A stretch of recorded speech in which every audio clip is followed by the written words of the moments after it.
మనం ఏ విత్తనాలు పెట్టాలన్నా ఆకుకూరలు పెంచాలన్నా కూడా మనకి ఎటువంటి ఎరువులు అవసరం లేదండి. కిచెన్ కంపోస్ట్ కూడా అవసరం లేదు. ఓన్లీ డ్రై లీవ్స్ మట్టి ఉంటే చాలు. ఇగో నేను 3 లేయర్స్ కింద వేసుకున్నాను అనమాట. మట్టి, మళ్ళీ డ్రై లీవ్స్, మళ్ళీ మట్టి వేసాను, దాని మీద డ్రై లీవ్స్ పెట్టాను. ఇలా వేసి మళ్ళీ దాన్ని మట్టితో కప్పేయాలి.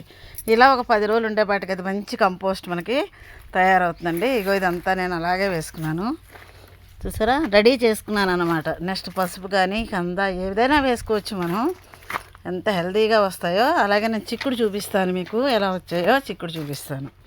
చిక్కుడు 2 గ్రో బ్యాగుల్లో వేసుకున్నానండి. చూడండి అసలు ఎంత హెల్తీగా కూడా మనకి బాగా కాయలు వస్తుంటాయి. చాలా చిన్న కొమ్మకి మనకి ఇలా వస్తాయి చూడండి. ఇక్కడ మనకి ఇక్కడ వచ్చాయండి. అలాగే ఇక్కడ కూడా చూసారా మనకి గుత్తుల కింద ఎంత బాగా వస్తున్నాయో చిక్కుడుకాయలు. ఇక్కడ చూడండి ఎంత బాగా వచ్చాయో కాయలు.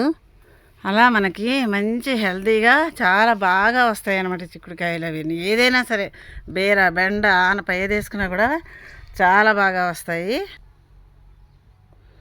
చూసారా, ఇలా మనం పెంచుకున్నట్లయితే మంచి హెల్తీగా రకరకాల కాయగూరలు, ఆకుకూరలు కూడా మనం పెంచుకోవచ్చు అన్నమాట.